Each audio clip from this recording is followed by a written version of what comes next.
അപ്പോൾ നമ്മളിപ്പോൾ ഉത്തരാഖണ്ഡിൽ നിന്ന് നേരെ ഡെറാഡൂൺ വഴി ഹിമാചൽ പ്രദേശിലേക്ക് ചെന്നു. അവിടെ 5 ശക്തിപീഠങ്ങളാണ് മെയിനായിട്ടുള്ളത്. ഈ ശക്തിപീഠങ്ങളിൽ ആദ്യം നമ്മൾ പോയത് നയനാദേവി ക്ഷേത്രത്തിലാണ്. നയനാദേവി ശക്തിപീഠത്തിൽ അവിടെ കണ്ണാണ് വീണത് സതീദേവിയുടെ. അവിടെ നമ്മൾ ചെന്ന് അമ്പലത്തിൽ കയറി തൊഴുത് കഴിഞ്ഞപ്പോൾ ആ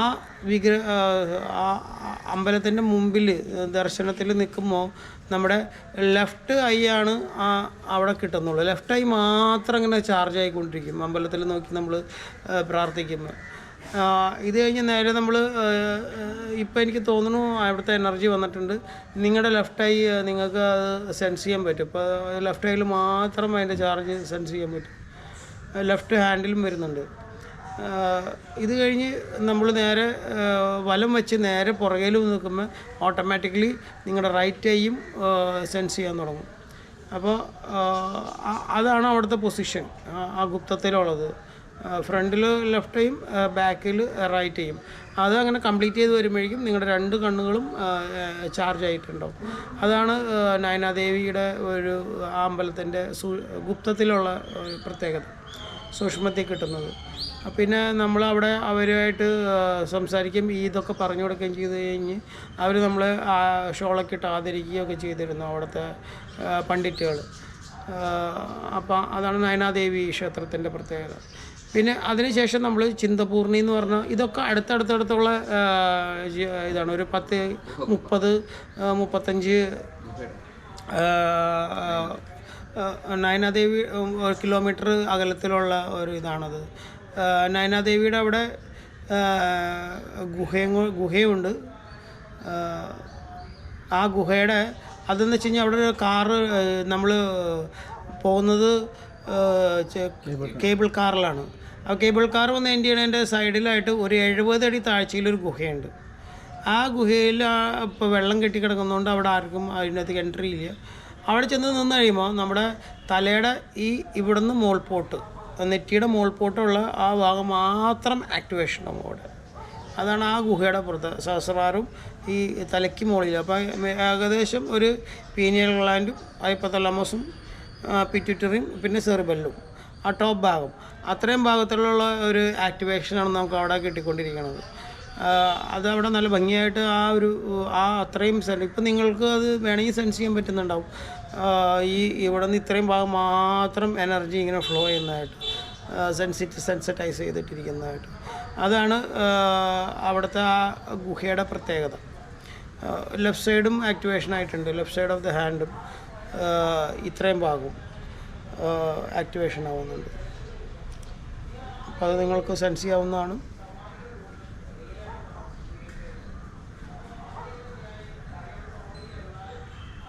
അതിനുശേഷം നമ്മൾ നേരെ പോയത് ചിന്തപൂർണിയിൽ നമ്മളായിട്ട് മെയിനായിട്ട് കാൽപാദമാണ് അവിടെ നിൽക്കുന്നത്. നയനാദേവിയിൽ കണ്ണാണെങ്കിൽ ഇവിടെ കാലാണ് വീണിരിക്കുന്നത്. അപ്പോൾ അവിടെ നമ്മൾ അമ്പലത്തിൻ്റെ അകത്ത് വരുമ്പോൾ ഫുൾ കാലിൻ്റെ പാദം ഇങ്ങനെ പുകഞ്ഞുകൊണ്ടിരിക്കും. ശരിക്കും തീച്ചൂട് പോലെ ഇങ്ങനെ പുകച്ചിലായിരിക്കും കാണുക. അപ്പോൾ ഈ അമ്പലത്തിലേക്ക് പോകണമെന്നുണ്ടെങ്കിൽ ഒരു മല കയറണം. ഇങ്ങനെ കയറിയാണ് നമ്മൾ അവിടേക്ക് എത്തുന്നത്. ഈ അമ്പലത്തിലേക്ക് നടന്നു പോകുന്ന സമയത്ത് ചുറ്റുപാടും ശിവൻ്റെ താണ്ഡവം ആടുന്ന മാതിരിയുള്ള ഹൈ ആൻഡ് എനർജി ആയിരുന്നു ശിവതാണ്ഡവത്തിൻ്റെ. ആ ദേഷ്യത്തിലുള്ള ഒരു പവർ ഉണ്ടല്ലോ, അത് ഭയങ്കര വൈരാഗ്യത്തോടു കൂടിയുള്ള ഒരു എനർജി ആയിരുന്നു. അതിൻ്റെ സറൗണ്ടിങ്സ് മൊത്തം നമുക്ക് അപ്രീഷിയേറ്റ് ചെയ്യാൻ പറ്റുക. ആ അമ്പലത്തിൽ ചെന്ന് കയറുന്നവരെ ആ ഒരു എനർജി ആയിരുന്നു. പക്ഷേ ഈ അമ്പലത്തിൻ്റെ അകത്ത് കയറി അകത്ത് വെച്ച വഴി തന്നെ നേരെ വിപരീതമായ എനർജി, ഊർജ്ജമാണ് നമുക്ക് എക്സ്പീരിയൻസ് ചെയ്യാൻ പറ്റും. എന്ന് പറഞ്ഞാൽ വളരെ ശാന്തമായിട്ട് ദേവിയുടെ സ്നേഹവും കാരുണ്യവും ആ ഒരു കെയറിങ്, ലവിങ്, അറ്റാച്ച്മെൻ്റായിട്ടുള്ള ആ ഒരു ശാന്തമായൊരു ഒരു നല്ല ഒരു അന്തരീക്ഷമാണ് ആ അമ്പലത്തിൻ്റെ അകത്ത് നമുക്ക് കിട്ടിയത്. അപ്പോൾ അങ്ങനെ പുറത്ത് ശിവൻ വൈരാഗ്യത്തോടു കൂടിയും അകത്ത് ദേവിയുടെ ശാന്തമായ ഭാവവും, ഈ 2 എക്സ്ട്രീം ഇതാണ് നമുക്ക് ചിന്തപൂർണിയിൽ കിട്ടിയത്. അത് കഴിഞ്ഞ് പിന്നെ അവിടെ തൊട്ടടുത്ത് നമ്മൾ ജ്വാലാമുഖിയിലേക്കാണ് പോകുന്നത്. അവിടെ നമുക്കിങ്ങനെ പല സ്ഥലങ്ങളിലായിട്ട് ഭൂമിയിൽ നിന്ന് ഇങ്ങനെ തീജ്വാല ഇങ്ങനെ കാണാൻ പറ്റും. അതാണ് അവിടുത്തെ പ്രത്യേകത. അവിടെ നാക്കാണ് വീണത് ദേവിയുടെ. അപ്പോൾ ഇങ്ങനെ ഓരോ തീജ്വാലയിലും ഓരോ ചക്ര ആക്ടിവേഷനാണ്. നമ്മളങ്ങനെ നടന്ന് പോകുമ്പോൾ ഓരോ ചക്ര അതിങ്ങനെ ആക്ടിവേറ്റ് ചെയ്ത് പോകുന്നതായിട്ട് നമുക്ക് അനുഭവപ്പെടും. പിന്നെ അത് താഴത്തുള്ള അമ്പലത്തിൽ, അപ്പോൾ അവിടുത്തെ പൂജാരിമാർ നമ്മളോട് ചോദിക്കുന്നുണ്ടെങ്കിൽ അവിടെ വേറെ എന്തെങ്കിലും നമുക്ക് നൽകാനുണ്ടോ, എന്തെങ്കിലും നിർദ്ദേശപ്പെട്ടുണ്ടോ എന്നൊക്കെ ചോദിച്ചു നമ്മൾ അതിനെക്കുറിച്ച് കുറച്ച് എക്സ്പ്ലനേഷൻ കൊടുത്തു അവർക്ക്. അതിനുശേഷം നമ്മൾ നേരെ അതിൻ്റെ മുകളിൽ ഒരു മലയാണ്, ആ വലിയൊരു മലയാണ്, ഒരു 3-4 കിലോമീറ്റർ കയറാനുണ്ട് ആ മല. അപ്പോൾ അതിൻ്റെ മുകളിൽ സീതാ ഗുഹയുണ്ട്. അപ്പോൾ അവിടേക്ക് പോകാൻ വേണ്ടി നമ്മൾ ചെന്നപ്പോൾ പോകാനായിട്ട് ശ്രമിച്ചു. പക്ഷേ എന്തോ പോണ വഴിയിൽ നമുക്ക് ചെറിയ ഒരു നെഗറ്റീവായിട്ടുള്ളൊരു ഇൻഫ്ലുവൻസ് നമുക്ക് ശിവൻ്റെ ഭൈരവൻ്റെ രൂപത്തിൽ നമുക്ക് അവിടെ ഒരു ഇടയ്ക്കൊരു ഇതുണ്ടായിരുന്നു. ആ ഭൈരവൻ്റെ അവിടെ എന്തോ ഒരു നെഗറ്റിവിറ്റി സെൻസ് ചെയ്തു. ഞങ്ങൾ കയറി പകുതി വരെ എത്തി, അന്നപൂർണേശ്വരിയുടെ അവിടെ ദേവിയുടെ അവിടം വരെ എത്തിയതാണ്. പക്ഷേ അവിടെ ആ പോണ വഴിയിൽ ശിവൻ്റെ പ്രതിഷ്ഠയുണ്ട്. അത് മുഴുവൻ മല മുഴുവൻ കൺട്രോൾ ചെയ്യണത് ഗോരഖ്നാഥ് പരമ്പരയിൽപ്പെട്ട ആൾക്കാരാണ്. അവിടെയൊക്കെ നല്ല ചാർജാണ്. ആ ദേവിയുടെയും അന്നപൂർണേശ്വരിയുടെ അവിടെയൊക്കെ ആ ഫസ്റ്റ് ലെയറിൽ ചെന്ന് ഒരു 2-3 നില കെട്ടിടത്തിൻ്റെ മുകളിലേക്ക് കയറി ചെല്ലുക, സ്റ്റെപ്പ് കയറി ചെല്ലുമ്പോൾ അവിടെയൊക്കെ നല്ല ഹൈ പവർഫുള്ളാണ്. ഗോരഖ്നാഥിൻ്റെ പരമ്പരയിൽപ്പെട്ട ആൾക്കാരാണ് അവിടെയൊക്കെ പൂജ ചെയ്യുന്നത്. അതിൻ്റെ മുകളിലേക്ക് പോകുമ്പോഴാണ് നമുക്കൊരു ചെറിയൊരു എന്തോ ഒരു നെഗറ്റീവ് വൈബ് ഫീൽ ചെയ്യും. നമ്മൾ അവിടെ നിന്ന് തിരിച്ചിറങ്ങുകയാണ് ചെയ്തത്. അങ്ങനെയാണ് ജ്വാലാമുഖി നാക്കാണ് അവിടെ വീണിരിക്കുന്നത്. അത് കഴിഞ്ഞ് ബ്രിജേശ്വരി ക്ഷേത്രത്തിലാണ് ഞാൻ പോയത്. അവിടെ ദേവിയുടെ ലെഫ്റ്റ് ബ്രസ്റ്റ് വീണ സ്ഥലമാണ്. അതുകൊണ്ട് ഹാർട്ട് ചക്ര അവിടെ കണ്ടമാനം അവിടെ ആക്ടിവേറ്റ് ചെയ്യുന്നതായി. അവൻ്റെ ഉള്ളിലുള്ള പ്രത്യേകത വെച്ച് കഴിഞ്ഞിട്ട് ഈ ശക്തിപീഠത്തിൽ ഈ നേരെ ഡയറക്റ്റ് കോസ്മോസ് കണക്ഷനുള്ളത്. അത്രയും പവർഫുള്ളാണ് ആ അമ്പലത്തിൻ്റെ അകത്തുള്ളത് ചാർജ്. ജസ്റ്റ് അവിടെ നിന്ന് ഒരു സെക്കൻഡ് നിൽക്കുമ്പോഴേക്കും നമുക്ക് ഡയറക്റ്റ് കോസ്മോസ് കണക്ഷൻ. അതാണ് ബ്രിജേശ്വരി ക്ഷേത്രത്തിൽ. ഇതൊക്കെ അടുത്തടുത്തുള്ള ക്ഷേത്രങ്ങളാണ്. ഇത് ബ്രഹ്മാജിയുടെ സ്റ്റാച്യു ആണ്. ഇവിടെ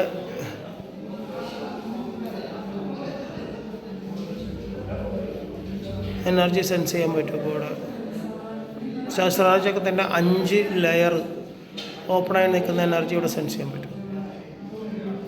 പിന്നെ വന്നിട്ട് നമ്മൾ പോയത് ചാമുണ്ടാദേവിയുടെ ക്ഷേത്രത്തിലേക്ക്. അവിടെ ചാമുണ്ടാദേവി ആയിട്ട് ഫുൾ എക്സ്പ്രഷനോടുകൂടി ദേവി രൂപത്തിൽ ഇരിക്കുന്ന ഒരു എക്സ്പ്രഷനാണ്. അവിടെയും ഹൈ എനർജിയാണ് നമുക്ക് സെൻസ് ചെയ്യാൻ സാധിച്ചത്. അങ്ങനെ 5 ക്ഷേത്രങ്ങളാണ് അവിടെ പോയത്. അവിടെ നിന്ന് നമ്മൾ നേരെ ചിന്മയ മിഷൻ്റെ ആശ്രമത്തിലേക്ക് പോയി. അവിടെ ചിന്മയ സ്വാമിയുടെ സമാധി പീഠത്തിൽ നമ്മൾ പോയി കുറച്ച് പേര് ധ്യാനിച്ചു. അങ്ങനെയാണ് ഹിമാചൽ പ്രദേശ് നമ്മൾ കവർ ചെയ്തത്. ആ ഹിമാചൽ പ്രദേശിൽ നിന്ന് നമ്മൾ ജമ്മുവിലേക്ക് നേരെ പോവുകയായിരുന്നു. ജമ്മുവിൽ വൈഷ്ണവി ദേവി ക്ഷേത്രത്തിലേക്കാണ് അടുത്ത യാത്ര. അങ്ങനെ അവിടെ ചെന്ന് നമ്മൾ രാത്രി മുഴുവൻ വണ്ടി ഓടിച്ചിട്ട് അവിടെ ജമ്മുവിൽ ചെന്നു. വൈഷ്ണവി ദേവിയിൽ നമ്മൾ ഏകദേശം ഒരു 13 കിലോമീറ്റർ മല കയറണം. ഈ 13 കിലോമീറ്റർ മല കയറുമ്പോൾ തന്നെ അവിടെ നമ്മൾ താഴെ നദിയിൽ നല്ല കുത്തൊഴുകി വരുന്ന ജലമാണ്. അന്ന് രാവിലെയാണ് ആ അമ്പലം തുറന്നത്. അപ്പോൾ ആ അമ്പലം തുറന്ന് നമ്മൾ നദിയിൽ അവിടെ കുളിച്ച് നേരെ 13 കിലോമീറ്റർ മല കയറുകയാണ് ചെയ്തത്. പെട്ടെന്ന് നമ്മൾ ഹൈ സ്പീഡ് ക്രിയായോഗയുടെ ധ്യാനത്തിൻ്റെ ഒരു പ്രാണായാമയുടെ പ്രത്യേകത കൊണ്ട് ഈ കുട്ടികളെ നമ്മൾ പ്രാണൻ്റെ ആ ഗതി ക്ലിയർ ചെയ്തിട്ട് ഏകദേശം പ്രാണശക്തി മാത്രം എടുത്തിട്ട് ഓക്സിജൻ അധികം യൂസ് ചെയ്യാതെ ശ്വാസം അധികം വലിക്കാണ്ട് പ്രാണശക്തി ഉള്ളിൽ കൂടെ വലിപ്പിച്ച് നമ്മൾ ഏകദേശം കുതിര എത്തുന്ന അതേ ഒരു 10 മിനിറ്റ് ഗ്യാപ്പിൽ നമുക്കും അവിടെ എത്താൻ സാധിച്ചു എന്നുള്ളതാണ്. ആ 13 കിലോമീറ്ററും ഹൈ സ്പീഡ് വേയിലാണ് നമ്മളിന്ന് കയറിയത്. അപ്പോൾ അതാണ് ക്രിയായോഗയുടെ പ്രാക്ടിക്കൽ സെഷൻ എന്ന് നേരത്തെ പറഞ്ഞിരുന്നു. അങ്ങനെ അവരെ കൊണ്ട് നമ്മൾ പോണ വഴിയിൽ നമുക്ക് ബൃഹസ്പതി വന്നു, സപ്തർഷികൾ വന്നു, ബാബാജി വന്നു, ത്രിമൂർത്തികൾ വന്നു, ശിവശക്തി വന്നു, അഗസ്ത്യ ഋഷി വന്നു, കാളി വന്നു, ശിവനും ഒരിക്കൽ ഒരു സ്ഥലത്ത് ശിവനും കാമദേവനും കൂടി ഒന്നിച്ച് വന്നിട്ടുണ്ടായിരുന്നു. അതെന്നറിയില്ല, അങ്ങനെ വളരെ റയറായിട്ട് അങ്ങനെ കിട്ടാറുള്ളൂ. ഒരു സ്ഥലത്ത് നമുക്ക് ഓട്ടോമാറ്റിക് കുണ്ടലിനി ആക്ടിവേഷൻ, കുട്ടികളിലെല്ലാം കുണ്ടലിൽ തന്നെ റേസ് ചെയ്ത് പോകുന്ന ഒരു സിറ്റുവേഷനും അങ്ങനെ ഉണ്ടായിരുന്നു. അത് അങ്ങനെ നമ്മൾ അത് ഒക്കെ താണ്ടി നമ്മളങ്ങനെ പെട്ടെന്ന് നമ്മൾ മുകളിലെത്തുകയും അതിൻ്റെ ഉള്ളിൽ ചെല്ലുമ്പോൾ നമ്മൾ അന്ന് രാവിലെ നട തുറന്നുകൊണ്ട് വളരെ തിരക്ക് കുറവായിരുന്നു. അതുകൊണ്ട് ഇതൊരു ഗുഹാക്ഷേത്രമാണ്, വൈഷ്ണവ ക്ഷേത്രം എന്ന് പറയുന്നത്. വലിയൊരു ഗുഹയായിട്ട് ടണൽ പോലെ അതിൻ്റെ ഉള്ളിലേക്ക് ചെന്ന് കഴിയുമ്പോൾ അവിടെ മഹാകാളി, മഹാലക്ഷ്മി, മഹാസരസ്വതി. അപ്പോൾ മഹാലക്ഷ്മിയാണ് വൈഷ്ണവി എന്ന് പറയുന്നത്. ഈ 3 പേരും അവിടെ സ്വയംഭൂവായിട്ട് ആ ഗുഹയുടെ കേവിലിൻ്റെ ഉള്ളിലുണ്ട്. അതിൻ്റെ സൈഡിൽ കൂടെ വെള്ളം ഇങ്ങനെ തൊരയായിട്ട് ഇങ്ങനെ പോയിക്കൊണ്ടിരിക്കുക. അത്ര പ്രഷറിൽ ഈ ഗുഹയുടെ സൈഡിൽ കൂടെ ഫ്ലോ ചെയ്തുകൊണ്ടിരിക്കുക. അപ്പോൾ ആ ഒരു എനർജി പ്രസൻസിൽ നിന്നുകൊണ്ട് നമ്മൾ ഈ 3 പേരുടെ എനർജി ഡയറക്റ്റ് അനുഭവിക്കുകയും അത് നമ്മുടെ ശരീരത്തിൽ കൂടെ കയറി ഇറങ്ങുകയും അങ്ങനെ കയറി ഇറങ്ങി അവസാന നിമിഷം ഈ ഊർജം നമ്മുടെ 3 പേരുടെയും ആ ഊർജം ഓരോ ചക്രങ്ങളിലായിട്ട് അത് സെറ്റിലാവുകയാണ് ചെയ്യുന്നത്. അതിപ്പോൾ നിങ്ങൾക്ക് വേണമെങ്കിൽ സെൻസ് ചെയ്യാം. മഹാലക്ഷ്മി, മഹാസരസ്വതി, മഹാകാളി, ഈ 3 പേരുടെ എനർജി ഇപ്പോൾ ഇട, പിങ്കള, സുഷുമ്ന എന്ന രീതിയിൽ 3 സൈഡിൽ കൂടെ 3 ട്യൂബിൽ കൂടെ നിങ്ങളുടെ ശരീരത്തിലേക്ക് കയറി ഇറങ്ങുന്നതായിട്ട് ഫീൽ ചെയ്യും. മുകളിൽ നിന്ന് താഴത്തേക്ക് കയറുന്നതായിട്ട് ഫീൽ ചെയ്യാൻ സാധിക്കും. അങ്ങനെ മുകളിൽ നിന്ന് ശ്വാസത്തിൽ നിന്ന് നേരെ ആജ്ഞ വഴി നേരെ ഇട, പിങ്കള, സുഷുമ്ന 3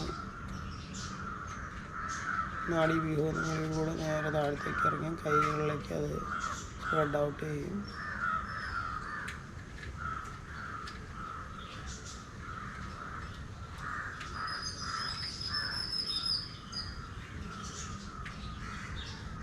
അതങ്ങനെ മൂലാധാരം വരെ എത്തിയാൽ ആധാരത്തിൽ നിന്ന് 2 കാലുകളിലേക്കും അതിങ്ങനെ സെൻസേഷൻ ആ ഊർജ്ജം സ്പ്രെഡ് ഔട്ട് ചെയ്ത് അതങ്ങനെ നിങ്ങളുടെ ശരീരത്തിൻ്റെ ഓറയിലേക്ക് അത് സെൻസ് ചെയ്യുക.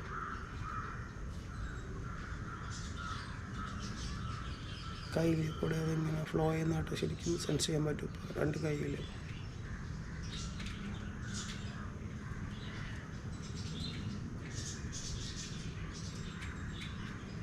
കൈയുടെ ഉള്ളിലേക്ക് നല്ല ഫ്ലോ ഇപ്പോൾ സെൻസ് ചെയ്യാൻ സാധിക്കും.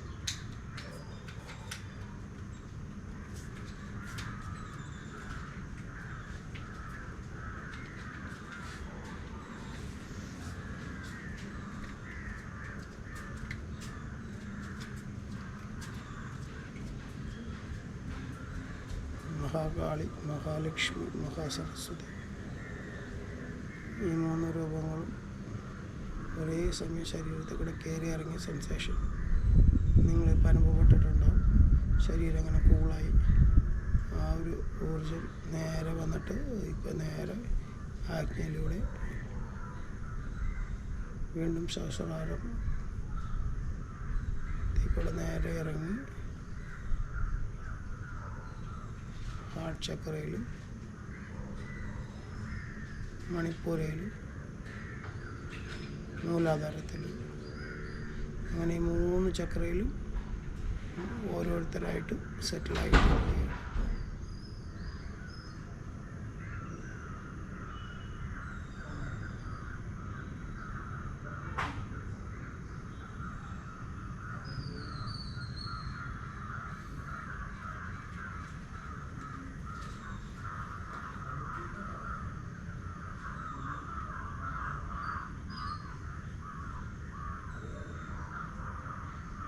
വീണ്ടും നിങ്ങളുടെ ബോഡി ഫുള്ളായിട്ട് ഓറ സെൻസ് ചെയ്യാൻ പറ്റും. എനർജൈസ് ചെയ്തിരിക്കുന്ന ഫീൽ കിട്ടും.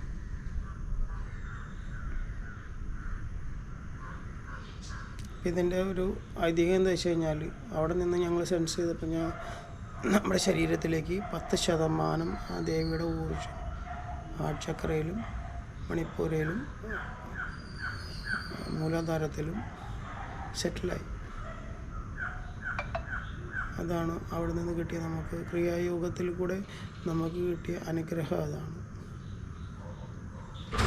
അതാണ് വൈഷ്ണവി ദേവിയുടെ ഐതിഹ്യം. അങ്ങനെ നമ്മൾ അവിടുന്ന് വൈഷ്ണവി ദേവിയുടെ അവിടുന്ന് നേരെ താഴത്തേക്ക് ഇറങ്ങി ഓരോ ഊർജത്തിൻ്റെ പ്രസൻസിലും ഇങ്ങനെ പോരുകയും പോണ വഴിക്കെല്ലാം ഇങ്ങനെ പല പല പല നമുക്ക് ദേവീദേവന്മാരുടെ പ്രസൻസ് അനുഭവപ്പെടുകയും മെയിനായിട്ട് ഗുരു ബൃഹസ്പതി നമുക്ക് ഇടയ്ക്കിടയ്ക്ക് വന്നു പോയെന്നുള്ളത് ബാബാജി അഗസ്ത്യരും മിക്കവാറും കൂടെ ഉണ്ടായിരുന്നു. അങ്ങനെ നമ്മൾ നേരെ താഴത്തിറങ്ങി അവിടുന്ന് രാത്രി തിരിച്ചെത്തിയപ്പോൾ അവിടുന്ന് പിന്നെ തിരിച്ച് നമ്മൾ ബസ്സിൽ കയറി നേരെ പഞ്ചാബിലേക്ക് വിടുകയാണ് ചെയ്തത്. അങ്ങനെ ഞങ്ങൾ അവിടെ നിന്ന് നേരെ കാശ്മീരിലേക്ക് പോകാൻ നോക്കി. പക്ഷേ ലാൻഡ് സ്ലൈഡ് ഭയങ്കരമായ രാത്രിയും ആയതുകൊണ്ട് അവിടുത്തെ മിലിറ്ററി നമ്മൾ അത്ര എൻ്റർടൈൻ ചെയ്തില്ല. അപ്പോൾ അതുകൊണ്ട് നമ്മൾ തിരിച്ച് നേരെ പഞ്ചാബിലേക്ക് തിരിച്ചു. രാത്രി തന്നെ നമ്മൾ നേരെ പഞ്ചാബിലേക്ക് തിരിച്ചു. അങ്ങനെ പഞ്ചാബിൽ രാവിലെ ഗോൾഡൻ ടെമ്പിളിലേക്ക് ദർശനം കിട്ടി. ഗോൾഡൻ ടെമ്പിളിൽ ഗുരുദ്വാര സന്ദർശിച്ചിട്ട് അവിടെ നിന്ന് നേരെ നമ്മൾ ഹരിയാനയിലേക്ക് പോയി. കുരുക്ഷേത്ര, ഹരിയാനയിൽ കുരുക്ഷേത്ര അതിൽ പോയി. അവിടെയാണ് മഹാഭാരത യുദ്ധം നടന്ന സ്ഥലം. ആ കുരുക്ഷേത്രയിൽ ആദ്യം കണ്ടത് നമ്മൾ ചെന്നത് ബ്രഹ്മസരോവറിലേക്കാണ്.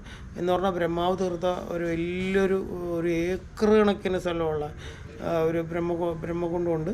അവിടെയാണ് ബലിതർപ്പണമൊക്കെ ആൾക്കാർ ചെയ്തുകൊണ്ടിരിക്കുന്നത്. ഒരു ഏകദേശം 3-4 ലക്ഷം പേർക്കൊക്കെ ഒരേ സമയം ബലിതർപ്പണം ചെയ്യാനുള്ള വലിയൊരു കുണ്ടാണത്. അപ്പോൾ അവിടെ ബ്രഹ്മാവിൻ്റെ ഒരു അമ്പലം കൂടി ഉണ്ട് സൈഡിൽ തന്നെ. ആ ബ്രഹ്മക്ഷേത്രം കൂടി നമുക്ക് സന്ദർശിക്കാവുന്നതാണ് അവിടെ പോയിട്ട്. പിന്നെ ബ്രഹ്മസരോവർ ബ്രഹ്മാവ് പ്രതിഷ്ഠിച്ച ക്ഷേത്രമാണത്. ശിവൻ്റെ പ്രതിഷ്ഠയുണ്ട്. Whole body ആക്ടിവേഷനാണ്. അതിനുശേഷം ആജ്ഞയിൽ അത് എനർജി സെറ്റിലാവും. അതിന് ചുറ്റും ഒരു ഏക്കർ കണക്കിനുള്ളൊരു കുളമുണ്ട്. ഇതും അദ്ദേഹത്തിൻ്റെ സൃഷ്ടിയിൽപ്പെട്ടതാണ്. ഇതൊരർപ്പണമാണ് സാധാരണ കുളത്തിൽ ചെയ്യാറ്. എന്നാലും ഏകദേശം 5 ലക്ഷം പേരെങ്കിലും പിതൃപിണ്ഡം ചെയ്യും ഒരേ സമയം എന്നാണ് പറയുന്നത്. ഇതാണ് ആ ക്ഷേത്രം. അത് കഴിഞ്ഞ് കുറച്ചും കൂടി മുന്നോട്ട് പോകുമ്പോൾ അവിടെ ഭീഷ്മർ ശരശയിൽ കിടന്ന ആ ഭീഷ്മകുണ്ടുണ്ട്. ആ ഭീഷ്മകുണ്ടിൽ ഭീഷ്മർ ഇങ്ങനെ ശരശയിൽ കിടക്കുന്നത് കാണാൻ പറ്റും. അതോടൊപ്പം അവിടെ അർജുനന് വിരാട് രൂപം, വിഷ്ണുവിൻ്റെ വിരാട് രൂപം കാണിച്ചു കൊടുത്ത സ്ഥലവും അതിൻ്റെ ബാക്കിൽ കാണാം. ആ വിരാട് രൂപത്തിൻ്റെ എനർജി ഇപ്പോൾ ഓൾറെഡി ഇപ്പോൾ നിങ്ങൾക്ക് സെൻസ് ചെയ്യാൻ സാധിക്കും. ആ വിഷ്ണുവിൻ്റെ വിരാട് രൂപം 2 കയ്യിലൂടെ നിങ്ങളിപ്പോൾ നന്നായിട്ട് സെൻസ് ചെയ്യുന്നുണ്ട്. നേരെ തലയിൽ ആജ്ഞയും സഹസ്രാരവും വിശുദ്ധിയും ഒപ്പമടിക്കുന്നുണ്ടാവും. അപ് ടു മൂലാധാരം വരെ ഇപ്പോൾ അതിൻ്റെ എനർജി സെൻസായി.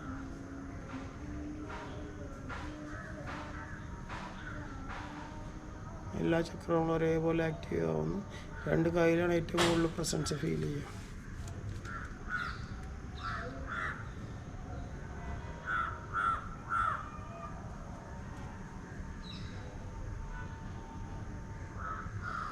ഇതാണ് അവിടെ വിരാട് രൂപത്തിൽ നമുക്ക് ദർശനം കിട്ടിയത്. അവിടെ അങ്ങനെ അതിൻ്റെ സൈഡിൽ തന്നെ അതിൻ്റെ കുറച്ചുകൂടി സൈഡിലായിട്ട് ഒരു വലിയൊരു ഹനുമാൻ്റെ ഒരു ബിംബമുണ്ട്. ഏതാണ്ട് ഒരു 4-5 നില കെട്ടിടത്തിൻ്റെ പൊക്കത്തിലുള്ള ഒരു ഹനുമാൻ്റെ ഒരു വലിയ സ്റ്റാച്ചു അവിടെ നമുക്ക് കാണാൻ സാധിക്കും.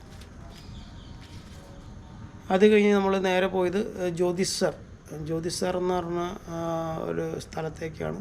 അവിടെയാണ് ഗീതോപദേശം നടന്ന സ്ഥലം. അർജുനന്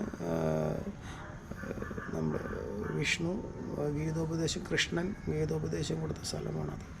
അതൊരു ഭയങ്കര അന്നത്തെ ആ ഒരു ആലിൻ്റെ ചോട്ടിൽ അവിടെ ഒരു 2 പാദം വച്ചിട്ടുണ്ട്. ആ പാദത്തമ്മ നിന്ന് നമ്മൾ നോക്കുമ്പോൾ നമ്മളവിടെ ചെല്ലുമ്പോൾ എന്തോ ഒരു പ്രത്യേക ഒരു ശക്തി അവിടെ നിന്ന് അങ്ങ് വന്ന് ഇങ്ങനെ നിറഞ്ഞു വരുന്നൊരു ഫീൽ കിട്ടിയിട്ടുണ്ടായിരുന്നു. ആ ഫീലിൽ നമ്മൾ നിന്ന് ധ്യാനിക്കുകയും അവിടെ നിൽക്കുമ്പോൾ ഭൂമിയുടെ ശരിക്കും വിഷ്ണുവിൻ്റെ പാദം പതിച്ച സ്ഥലമാണ് അവിടെ. പക്ഷെ നമ്മളവിടെ ചെന്ന് കഴിഞ്ഞപ്പോൾ നിലത്തെല്ലാവരും ഇരുന്നപ്പോഴും എനർജി സെൻസ് ചെയ്യാൻ സാധിക്കുന്നില്ല. അപ്പോൾ ഒരു പർട്ടിക്കുലർ ലെവലിലാണ് അതിൻ്റെ എനർജിയുടെ സെൻസിങ്. ആ പാദം നിൽക്കുന്ന ആ പൊസിഷൻ തുടങ്ങി മുകളിലേക്ക് എനർജി സെൻസ് ഉള്ളൂ. അപ്പോൾ അത് നമ്മൾ അപ്രീഷിയേറ്റ് ചെയ്യും. അന്ന് എങ്ങനെയാണോ ആ ഗീതോപദേശം കൊടുത്തപ്പോൾ കിട്ടിയ എനർജി, ആ സെയിം എനർജി അവിടെ ഫോം ആവുകയും നമ്മുടെ കുട്ടികൾക്ക്, സ്റ്റുഡൻസ്, ക്രിയാക സ്റ്റുഡൻസ് എല്ലാവർക്കും അത് അപ്രീഷിയേറ്റ് ചെയ്യാൻ പറ്റുകയും ചെയ്തു. അവിടെ നിന്നുകൊണ്ടാണ് ഞങ്ങൾ ധ്യാനിച്ചത്. അങ്ങനെ ഒരു 10 മിനിറ്റോളം നമ്മളവിടെ ഫുള്ളിരുന്ന് ധ്യാനിച്ചു. അവിടെ ഫുൾ പവറിൽ, എന്താ പവർ എന്ന് പറഞ്ഞു കഴിഞ്ഞാൽ ഹൈ എൻഡ് എനർജി ആയിരുന്നു ഗീതോപദേശം കൊടുത്ത ആ സ്ഥലത്ത്. ആ പ്രസൻസിൽ നമ്മൾ കുറേ നേരം, ഇപ്പോൾ നിങ്ങളുടെ ആജ്ഞാശാസ്ത്രാർത്ഥി കൂടെ അന്ന് കിട്ടിയ ആ കൃഷ്ണൻ ഗീതോപദേശം കൊടുത്ത എനർജി ഇതാ നിങ്ങൾക്ക് സെൻസ് ചെയ്യാവുന്നതാണ്. സുഷുപ്ന വഴി നേരെ ആജ്ഞാശാസ്ത്രാരം വഴി നേരെ മൂലാധാരം വരെ കുണ്ടലിനിയിലേക്ക് ആ എനർജി ട്രാൻസ്ഫറിങ് നിങ്ങൾക്ക് ഇപ്പോൾ സെൻസ് ചെയ്യാൻ പറ്റും. ഇപ്പോൾ left side of the body full ആക്ടിവേഷനായി. സുഷുപ്നയും left side of the body activation.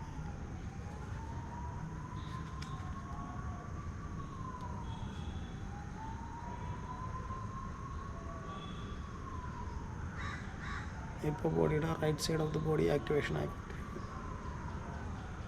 നമുക്ക് 2 കൈയിലേക്കും കുത്തുന്ന രീതിയിലുള്ള വേദന, നമുക്ക് ആ എനർജിയുടെ ഫ്ലോ നമുക്ക് അപ്രീഷിയേറ്റ് ചെയ്യാൻ പറ്റും 2 കൈയിലും.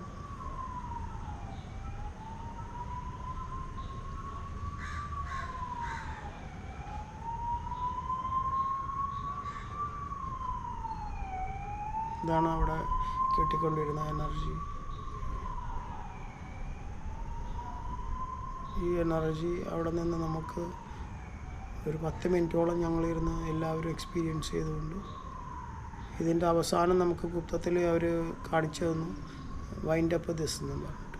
അങ്ങനെ നമ്മൾ എല്ലാവരും പുറത്താക്കിയതിന് ശേഷം, ആ തറയിൽ നിന്ന് എല്ലാവരും പുറത്താക്കിയതിന് ശേഷം നമ്മൾ ആ ഊർജ്ജത്തിന് അത് അവിടെ വൈൻഡ് അപ്പ് ചെയ്യുകയാണ് ചെയ്തത്, ക്ലോസ് ചെയ്തത് ആ നിർദ്ദേശപ്രകാരം. കാരണം ഇത് മിസ്യൂസ് ചെയ്യാൻ പാടില്ല. അപ്പോൾ അങ്ങനെ നമ്മൾക്കും വേണ്ടി മാത്രമായിട്ട് ആ ഊർജ്ജം അവിടെ സെറ്റിൽ വരികയും അത് തിരിച്ച് നമുക്ക് അത് എക്സ്പീരിയൻസ് ചെയ്ത് അതങ്ങനെ തന്നെ നമ്മളെ കൊണ്ട് തന്നെ അത് വൈൻഡ് അപ്പ് ചെയ്യിപ്പിക്കുകയും ചെയ്തൊരു വലിയൊരു ഇതാണ് ഗീതോപദേശ സമയത്ത് നമുക്കവിടെ അനുഭവപ്പെട്ടത്. അതാണ് ജ്യോതിസർ എന്ന് പറഞ്ഞൊരു സ്ഥലം.